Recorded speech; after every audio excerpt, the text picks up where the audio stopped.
नमस्कार। डीएलएड द्वितीय वर्ष विषय हमारा हिंदी भाषा शिक्षण और प्रवीणता, और इसके अंतर्गत हम लोग सोशल वाचन की बात करेंगे।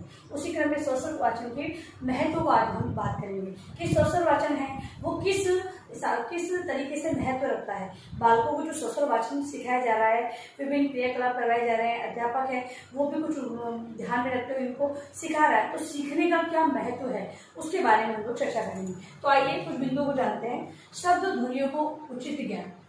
शब्द ध्वनियों का उचित ज्ञान। तो पहला महत्व ये है कि शब्द और ध्वनियों का उचित ज्ञान बालकों को स्वस्वर वाचन के माध्यम से ही होता है, इसीलिए स्वस्वर वाचन करना बहुत ही आवश्यक माना जाता है। दूसरा है शब्द का शुद्ध उच्चारण। शब्द का शुद्ध उच्चारण एवं स्वर के उचित उतार चढ़ाव।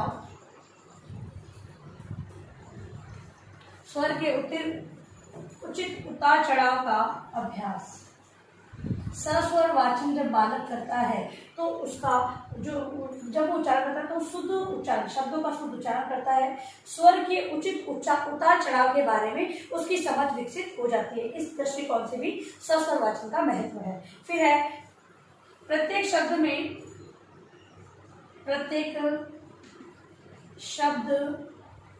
में उचित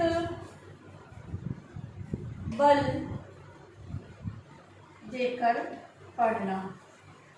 सस्वर वाचन से बालक प्रत्येक शब्द को उचित बल देकर पढ़ना सीखते हैं, इस दृष्टि से ये महत्व रखता है। फिर है विराम,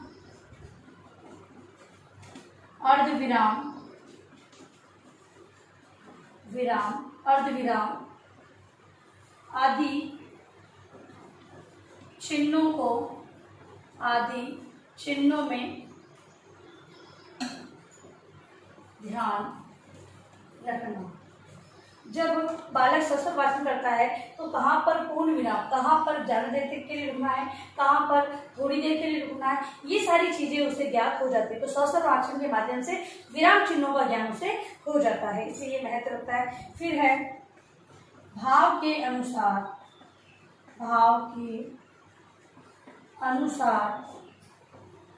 किसी शब्द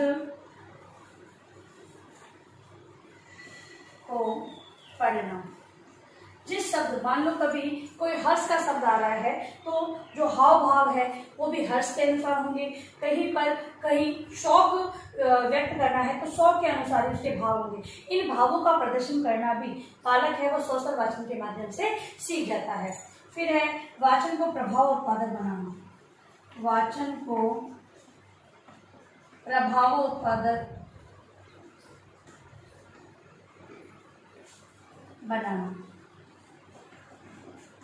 वाचन को प्रभाव, मतलब कि जो वाचन कार्य किया जा रहा है वो प्रभावी हो, इस हेतु सस्वर वाचन करवाया जाना चाहिए। सस्वर वाचन के माध्यम से धीरे धीरे बालक के अंतर्गत वाचन की जो प्रभावशीलता है वो उत्पन्न हो जाती है। जिस प्रकार प्रभावी वाचन को किया जाता है ये सारी चीजें बालक के अंदर विकसित जाती है। तो इस महत्व को देखते हुए प्रभाव उत्पादक बनाने के लिए इसका उपयोग किया जाता है। फिर है वाणी में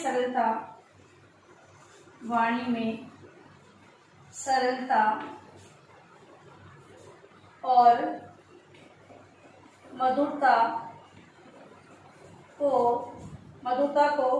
संजोए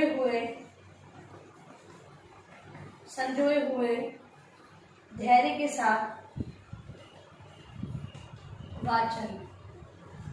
मतलब कि सस्वर वाचन से बालकों के अंदर सरलता, मधुरता को समावेश करके अपनी वाणी का मतलब कि उनकी वाणी के अंतर्गत जो सरलता और मधुरता है वो सस्वर वाचन के कारण ही आती है, इस दृष्टि से भी वो महत्व रखता है। फिर है सामाजिक दृष्टिकोण।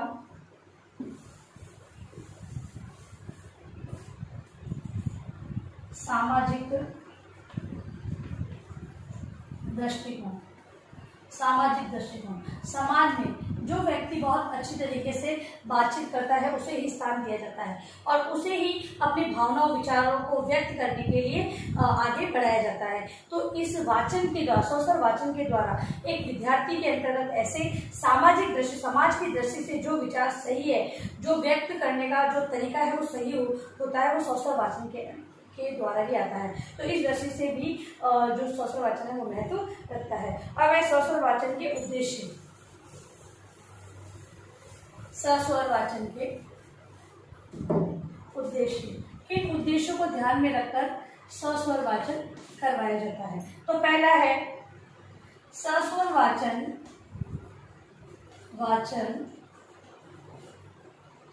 से बच्चे वर्णमाला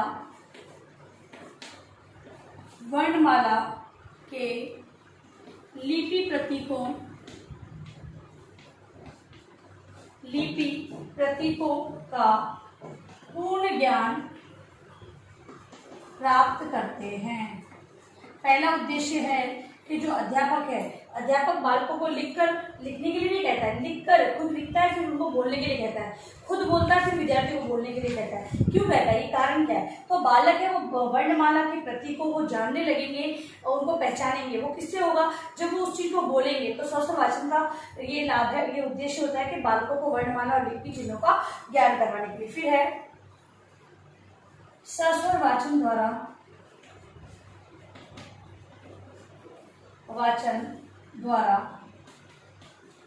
विद्यार्थी शब्दों का शुद्ध उच्चारण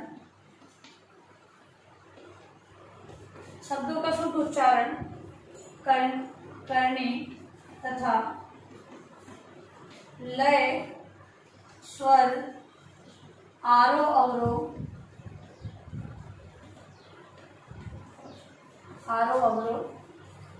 गति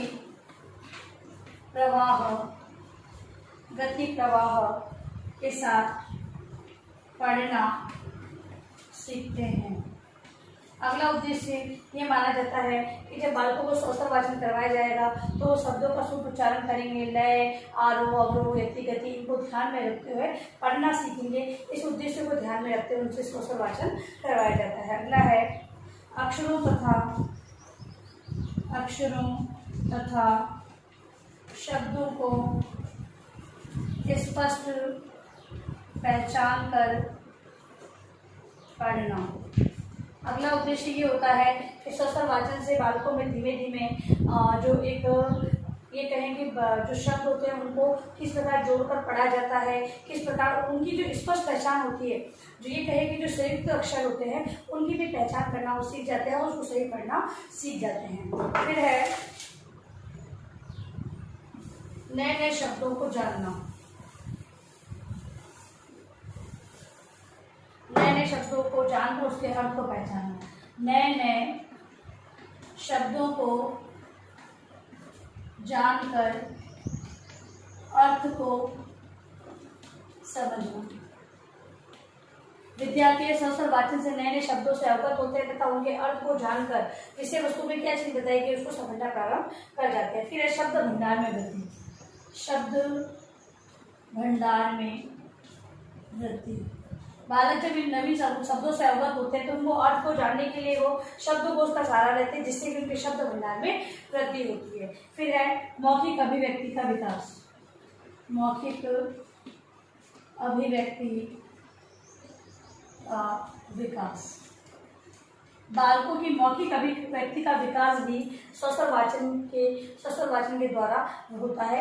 जैसे कि बालक जब सस्वर वाचन करते हैं तो धीरे धीरे उनमें विभिन्न शब्दों का समावेश होता है, वो शब्द भंडार में वृद्धि होती है जिससे कि कभी भी उन्हें मौखिक किसी भी विषय वस्तु पर अपने मौखिक रूप में विचार प्रस्तुत करने के लिए कहा जाता है तो वो आसानी से करने लग जाते हैं।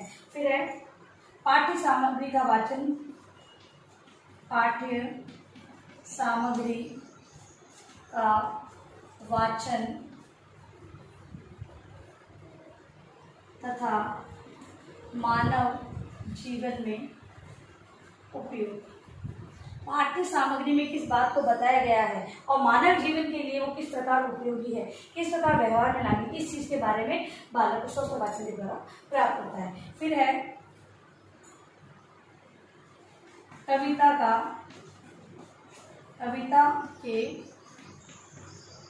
कविता की रसात्मक अनुभूति।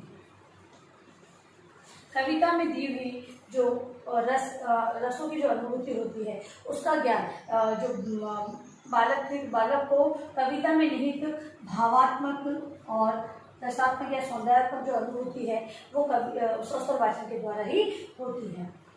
तो ये था स्वस्वर वाचन के उद्देश्य और महत्व के बारे में हम लोगों ने जाना। इसी को गृह कार्य प्रश्न के रूप में आप लोग लिखकर लाएंगे। देखिए गृह कार्य प्रश्न आपका, सस्वर वाचन का महत्व तथा उद्देश्यों को लिखिए।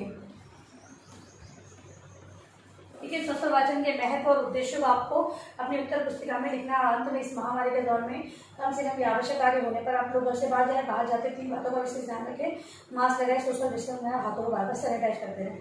सुरक्षित रहे, सभी का ध्यान रखें। धन्यवाद।